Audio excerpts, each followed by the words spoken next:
I'm not mad at you. I'm mad at me. I've just been so lonely over the last year. I'm raising a child alone. I'm scared.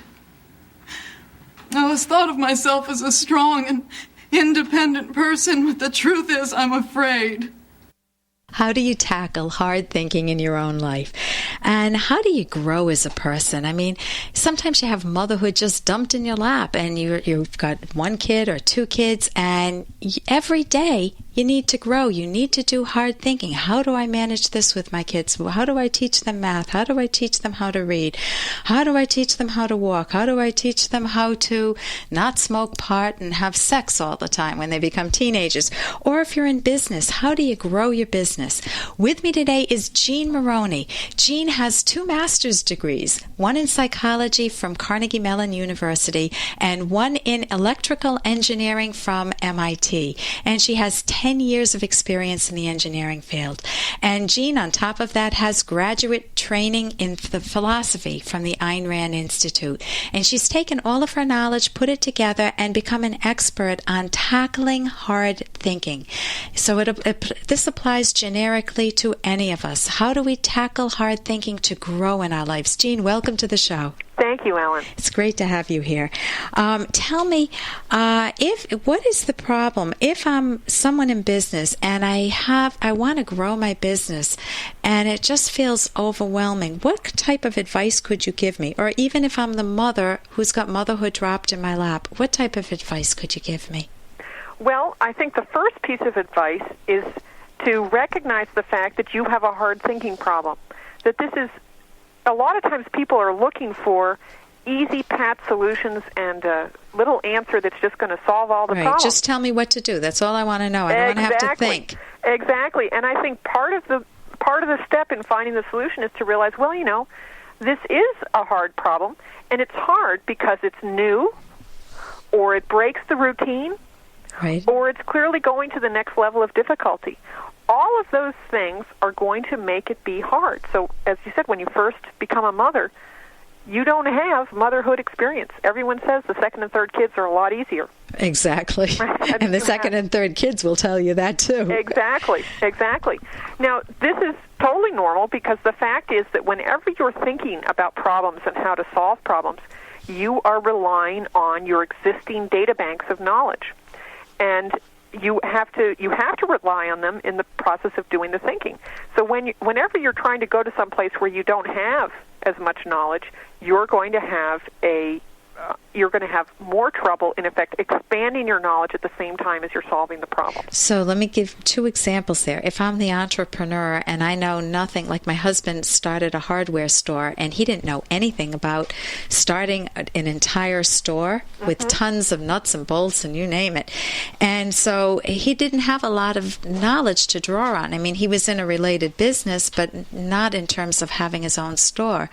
So he's faced with, oh my gosh, my data banks are relatively empty here. And the same with a mom who is a first-time mom, assuming she didn't raise her own siblings, will say, my gosh, my data banks are empty. What do I draw on? Just how my parents raised me. Oh my God, I don't want to be like my mom or my dad. Exactly. Right. So as I said, the first thing is to recognize that it is a problem. Now, of course, one of the things you're going to do is try to learn what you can from other people in these situations.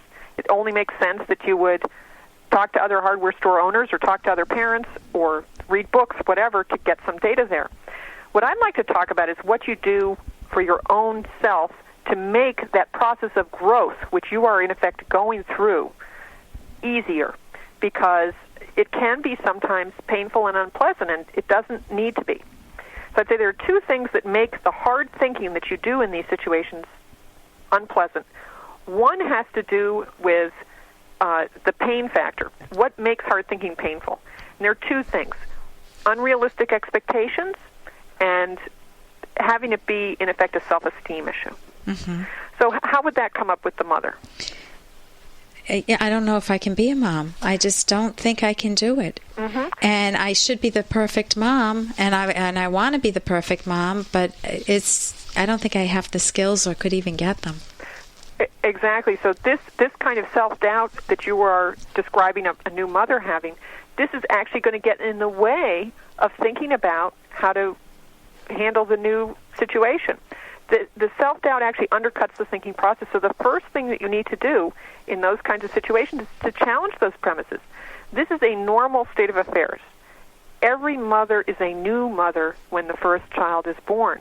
It is a totally normal process, and it is not something to feel abnormal about, that you are in a new situation and that you need to face that. So one thing is to reassure yourself on the self-doubt issues.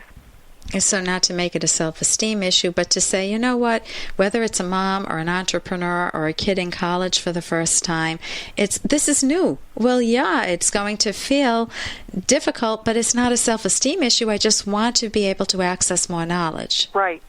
The second half of that is realistic expectations. I think actually one of the problems that sometimes when you're in a new field you have is you expect to be operating at an expert in that field in the first 6 months. And that is an unrealistic expectation. It's, one of the things that you need to do is to try to, for example, if you're a new mother, figure out what are the real basic things. Well, the basic thing is don't drop the child. Right. Right? Would you agree with that? And to feed the child, when do you pick it up when it's crying and when don't you? Right.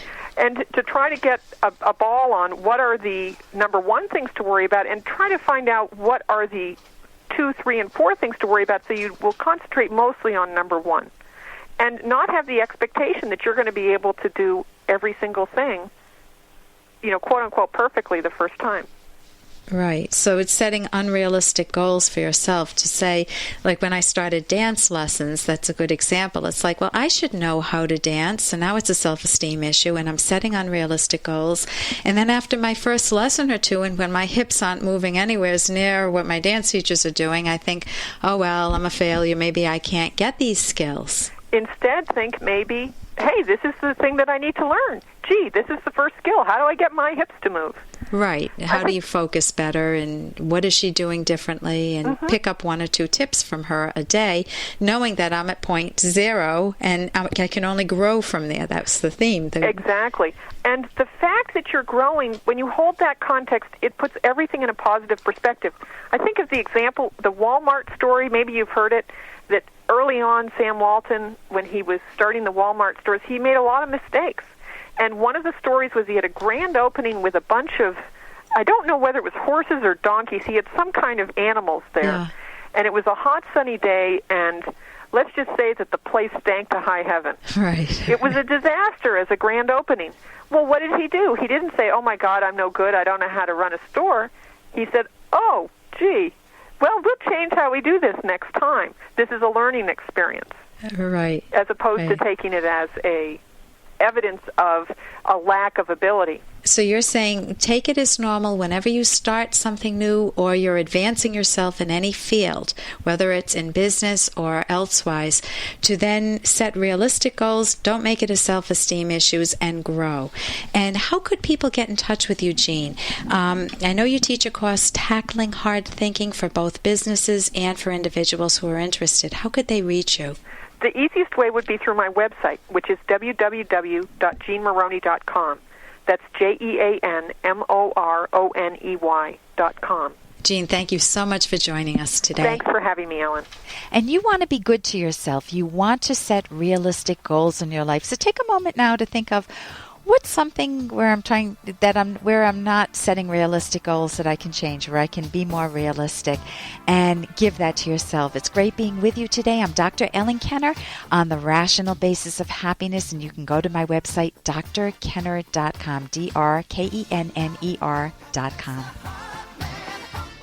Here's an excerpt from The Selfish Path to Romance, the Serious Romance Guidebook by clinical psychologist Dr. Ellen Kenner. To be told by your romantic partner what it is about you that they adore offers an irreplaceable value when it mirrors your self-image. Notice that you can't get visibility by being with someone whose character is fundamentally different from your own. A coworker you despise, a date with whom you have nothing in common. Such a person's way of coming at the world is alien to your own. You will not feel an affinity for them or experience a reflection of yourself, and you certainly won't feel feel any romantic attraction, to act as your mirror. Another person must share important values. It is no accident that one of the most painful complaints you can make about your partner is, he or she makes me feel invisible, unimportant, like I don't exist. You can download Chapter 1 for free by going to drkenner.com, and you can buy the book at amazon.com.